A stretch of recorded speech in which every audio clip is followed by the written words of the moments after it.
Hey, hola, soy Adalid, el hombre más aburrido de la televisión, y te doy la bienvenida a El Ciudadano Escéptico.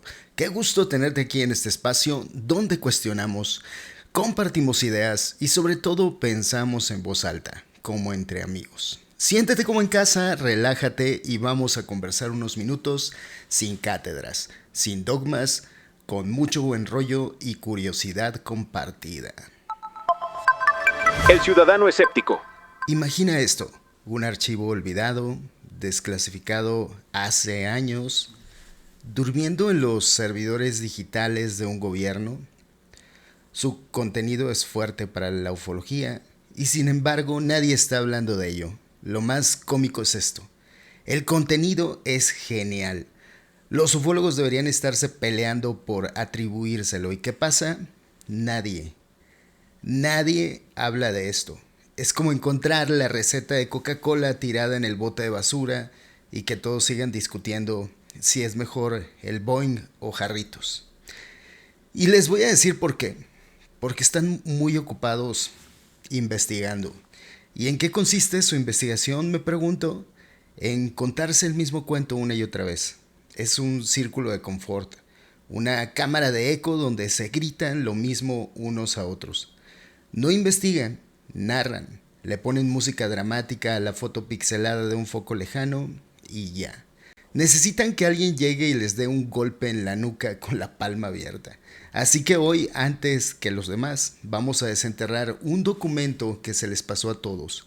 No es una teoría, no es una suposición, son páginas oficiales, con sellos y firmas que describen un encuentro y una tecnología que, como dirían ellos, desafía toda lógica.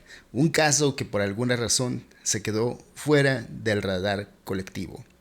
Vamos a abrirlo juntos. Crónicas del Boulevard. Bienvenidos a esta sección que hemos decidido llamar Crónicas del Boulevard, que será el corazón de este podcast. Es el lugar donde cada semana compartiré los artículos que publico en Vértice Crítico. Esta es la historia que quise contar esta vez. Los archivos huelen a polvo viejo y también a decisiones que ya no importan. Quien haya pasado una mañana en un archivo histórico sabe que ahí no se entra a buscar milagros, se entra a confirmar fechas, a corregir notas al pie, a matar mitos con paciencia. Por eso la escena tiene algo de ironía involuntaria. Germán Santana Pérez no estaba persiguiendo platillos voladores ni mensajes ocultos de civilizaciones avanzadas. Buscaba comercio, barcos, rutas, cifras. Y como suele pasar en la historia, esa disciplina que se comporta más como una novela mal editada que como una ciencia exacta, terminó encontrándose con la luna, literalmente. En una carpeta común y corriente de la sección de Estado del Archivo General de Simancas, apareció una carta fechada el 2 de junio de 1787. De esto entonces hace 238 años. No era un panfleto satírico ni un texto marginal, era una transcripción formal dirigida al gobernador de Tenerife, firmada por un tal López Vega.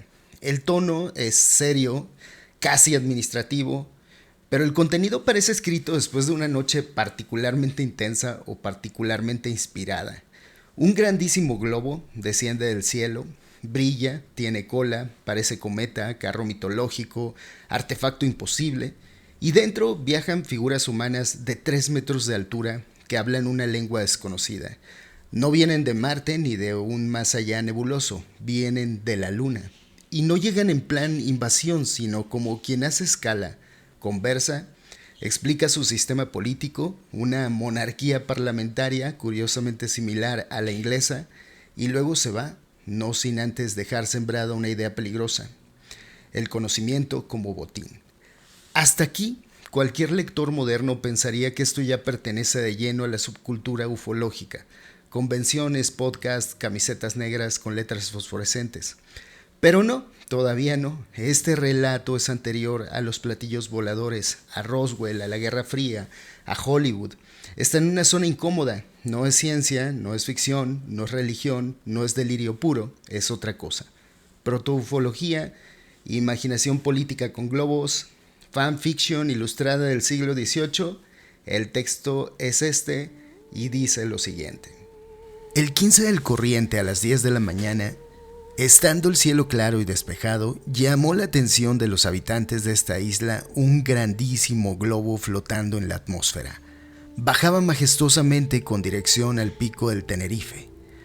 Algunos espectadores notaron un resplandor particular alrededor de este fenómeno y con la ayuda de varios anteojos divisaron una larguísima cola que les hizo creer ver un globo de fuego o algún cometa excéntrico. Al punto, la consternación y el terror se apoderó de todos los ánimos, y las iglesias eran el único alivio que buscaban aquellos espíritus amedrentados. De los pocos que no fueron dominados por el pavor, hubo algunos que pudieron distinguir una especie de carro, lo que formaba el remate de aquel objeto portentoso, y acordándose de los tipos de la mitología, decían que no era la primera vez que los dioses habían bajado en esta forma a visitar a los pobres mortales. Con toda la devoción estaban en un punto en toda la isla, y los frailes implorando la visita de algún santo fundador. Antes de que pudiéramos formular otras conjeturas, vimos distantemente con el telescopio grande del observatorio que el objeto que más causaba tanto espanto era un globo inmenso, dorado, pintado todo graciosamente con una galería magnífica y en ella dos figuras. Pasada la peor parte de la crisis, las autoridades de la isla les recibieron y lograron comunicarse. Les informaron que procedían de la luna, así que les llamaron lunares, y a continuación les informaron los pormenores de la vida cotidiana y otros datos que les eran de utilidad: su agricultura, la minería, su administración pública y su organización política, un tipo de monarquía parlamentaria similar a la que tenía entonces Inglaterra. Al final, el autor le pide a Carlos III que solicite a los recién llegados le compartan sus conocimientos y después lanzarse a la conquista de la luna en nombre de la corona española. ¿Y qué pedía a cambio de esta información? Pues lo que cualquiera en su lugar hubiera pedido: ser candidato al puesto de virrey de la luna, aunque pensándolo bien, quizá yo me hubiera saltado el trámite de la candidatura. No se sabe más del tema porque el documento estaba separado de su archivo, pero el detalle clave es el contexto. Tenerife, finales del siglo XVIII, era una escala estratégica para los barcos ingleses. Apenas un día después de la fecha de la carta, según investigué, porque así tiene que hacerse esto, el 3 de junio de 1787, 11 barcos al mando del capitán Arthur Phillip llegaron a Santa Cruz. El gobernador les recibió personalmente. Guimar está a 28 kilómetros. No hace falta una conspiración cósmica para explicar que alguien viera cosas, conectara puntos y dejara volar la imaginación más rápido que cualquier globo aerostático. Y hablando de globos, no era ninguna novedad. Agustín de Betancourt ya experimentaba con ellos. En 1783 se realizó en Tenerife, es decir, ahí mismo, la primera ascensión no tripulada de España. José de Viera y Clavijo lanzó otro. El cielo ya no era solo de Dios y los ángeles, empezaba a ser territorio humano. Y cuando el cielo se vuelve transitado, la imaginación entra en tráfico pesado. Aquí es donde el relato se vuelve fascinante, no por su veracidad, sino por su función cultural. López Vega no describe extraterrestres como los describiríamos hoy, los describe como ilustrados, ordenados, políticamente avanzados. Más Inglaterra que Lovecraft, más parlamento que tentáculos. El otro no es monstruoso, es eficiente, y eso dice más de Europa que de la luna. El remate es glorioso: pedirle a Carlos III la conquista de la luna y de paso nombrarlo virrey lunar. Es imposible no reírse porque la verdad no pidió tanto, al menos no quiso ser influencer y comer gratis todos los días.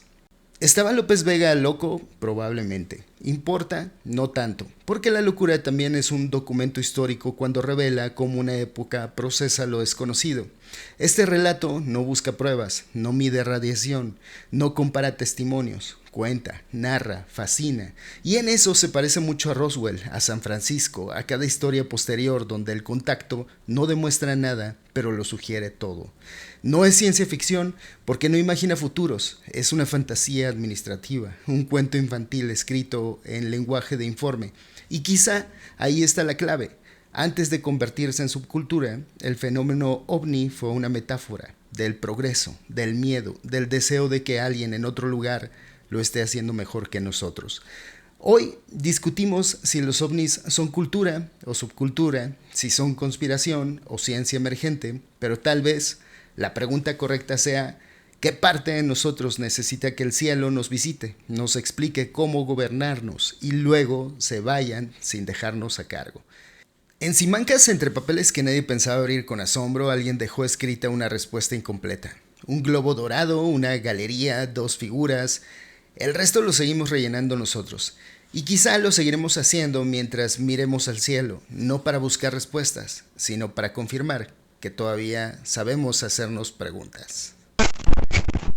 Hacia la segunda mitad del siglo XVII empezó a ocurrir algo silencioso pero decisivo en Europa. Dios comenzó a cambiar de domicilio. No desapareció, pero dejó de vivir exclusivamente en los altares para mudarse a las leyes del universo. Spinoza fue uno de los primeros en firmar ese cambio de residencia. Su Dios ya no intervenía, no castigaba ni premiaba, simplemente se expresaba en el orden, en la armonía, en la estructura misma de la realidad.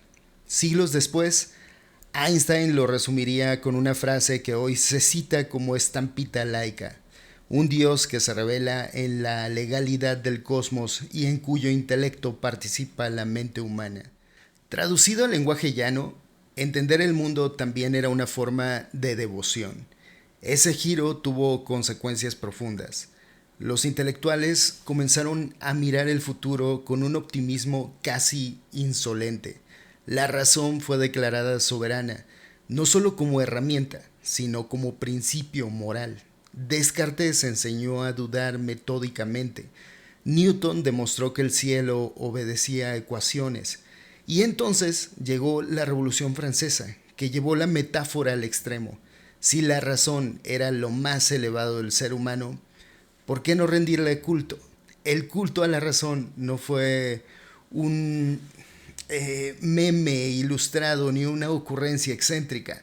Fue una religión oficial patrocinada por el Estado, con templos, ceremonias y un mensaje claro: ya no necesitamos intermediarios para entender el mundo. Ese entusiasmo racional no se quedó en los libros, se institucionalizó. Surgieron bibliotecas públicas, museos, academias científicas, sociedades de amigos del conocimiento. El saber dejó de ser patrimonio exclusivo del clero o la nobleza y empezó a circular como mercancía valiosa. Fue un momento privilegiado para la técnica. El sextante afinó la navegación, el cronómetro domó el tiempo, la máquina de vapor prometió arrancarle fuerza al carbón y convertirla en progreso. Y como si todo esto no fuera suficiente, el ser humano empezó a despegarse del suelo. Los globos aerostáticos hicieron algo más que volar. Cambiaron la relación simbólica con el cielo, porque frente a estos avances, ¿qué podía hacer el imaginario popular sino alimentarse de ellos? Los fenómenos atmosféricos ya no eran únicamente presagios divinos o caprichos sobrenaturales, ahora podían explicarse, medirse, replicarse, pero al mismo tiempo abrían una posibilidad inédita. Si el hombre podía construir máquinas capaces de desafiar la gravedad, quizá otros seres también podían hacerlo. Seres no sujetos al destino, sino a la ingeniería. La fantasía dejó de mirar el infierno y empezó a mirar al firmamento. Eso sí, todavía no había platillos voladores. No existían discos metálicos ni rayos tractores. Lo que había eran globos, luego dirigibles y una imaginación entrenada para pensar el progreso como ascenso. En ese mundo, viajar a la luna no era una locura mística, sino una extensión lógica del ingenio humano. Antes de que los ovnis adoptaran su forma definitiva en el siglo XX, tuvieron que parecerse a lo que la época entendía como tecnología avanzada. Y durante un buen tiempo, la tecnología que mejor representaba el futuro flotaba. Tal vez por eso, los primeros relatos no hablan de invasiones ni de amenazas, sino de visitas, de artefactos elegantes que descienden con calma. No eran naves enemigas, sino globos mejorados. No eran monstruos, sino versiones optimizadas de nosotros mismos. El cielo ya no era un reino prohibido, sino una promesa técnica. Ahora, No podemos afirmar con certeza que sea la narración más antigua. Siempre pueden aparecer otros documentos que desplacen a este, pero sí puede considerarse una de las más tempranas y completas, dentro de lo que hoy llamaríamos proto-relatos ovni de tipo tecnológico. Solo si ampliamos mucho el criterio, podríamos decir que existen relatos mucho más antiguos de cosas en el cielo. El fenómeno de Nuremberg de 1561, por ejemplo, y de Basilea de 1566 con esferas, cruces y batallas celestes. Crónicas medievales y antiguas que hablan de escudos voladores, carros divinos o señales en el firmamento. Pero ahí está la clave. Esos relatos no son tecnológicos, son portentos, prodigios, signos divinos. No hay diálogo, no hay ingeniería, no hay sistema político, no hay visitantes con agenda. El cielo sigue siendo teológico. Lo que vuelve muy especial el relato que les he mostrado es que cumple casi todos los criterios modernos de un relato ovni antes de que existiera en la subcultura ovni, un artefacto sólido y descrito como máquina, globo o dirigible, tripulantes humanoides, comunicación directa, origen extraterrestre explícito, la luna, no el cielo simbólico, intercambio de información científica, política y social, un marco burocrático y estatal, no religioso y algo crucial, no es una visión individual mística, sino un informe dirigido a la autoridad. En este sentido, sí puede argumentarse con bastante fuerza que es, si no el primero, uno de los primeros relatos modernos de contacto extraterrestre, entendido no como milagro ni presagio, repito, sino como encuentro entre civilizaciones tecnológicas. Incluso se adelanta a dos tradiciones posteriores. La oleada de dirigibles misteriosos del siglo XIX, sobre todo de Estados Unidos entre 1896 y 1897, donde ya aparece la idea de naves avanzadas tripuladas por hombres, y digo sobre todo de Estados Unidos porque en videos posteriores les mostraré más archivos que también encontré por ahí y que no se han integrado a la historia popular de la ufología. La otra tradición posterior de la que hablo y a la cual se adelanta es el modelo Roswell, donde el énfasis no está en el mensaje sino en el accidente, el secreto y el estado, podremos decirlo así sin exagerar ni vender humo, que de acuerdo a los estándares de la cultura pop puede ser o no considerado como el relato ovni más antiguo, pero sí uno de los primeros donde el otro deja de ser sobrenatural y se vuelve tecnológico, y eso lo coloca en un lugar clave, el eslabón perdido entre los prodigios medievales y la ufología moderna. Yo no sé si esto lo van a terminar integrando o no. Esto tiene más que ver en este mundillo no con el método ni la congruencia, sino con la popularidad de la idea, el dinero y otras cosas. Pero sí podemos pensar que quizá ahí esté la clave que todavía nos incomoda. Cada época imagina a sus extraterrestres con la tecnología que más admira y con la inteligencia que más desea. Antes fueron globos dorados, después platillos, hoy inteligencias artificiales y sondas silenciosas. La verdad es que no miramos al cielo para descubrir lo desconocido, sino para reconocernos. Siempre insisto en eso. Lo paranormal no es lo desconocido del universo. Es más bien un reflejo de lo que somos hoy mismo. La pregunta entonces no es si alguna vez nos visitaron desde la luna o desde más lejos. La pregunta es qué alcanzamos a entender de aquello, qué creemos ver cuando levantamos la mirada y qué nuevas formas adoptará el misterio cuando cambien otra vez nuestras máquinas y nuestras certezas. La noche bajó la voz para dejarnos hablar. La ciudad se quedó atrás, como un rumor que ya no duele. Cruza el firmamento lento en un barco volador. No traía mapas ni dioses, solo esta forma de amor. Tenía el casco hecho de sombras y velas de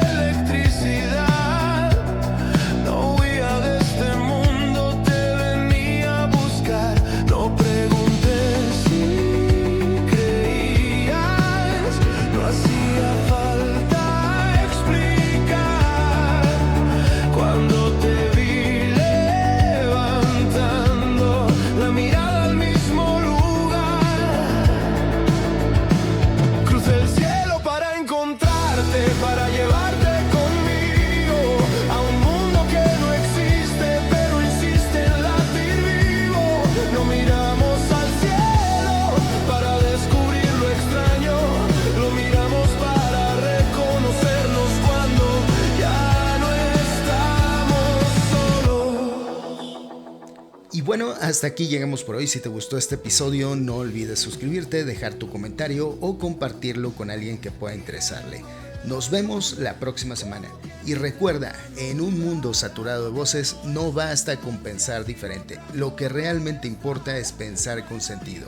Porque sí, pensar distinto puede ser un acto de libertad, pero compartirlo con razón y claridad, eso ya es un acto de responsabilidad. Si quieres seguir la conversación, puedes leer el artículo completo en Vértice Crítico o seguirme en redes sociales. Los enlaces están en la descripción. Gracias por escuchar y hasta la próxima. Soy Adalid y esto es El Ciudadano Escéptico.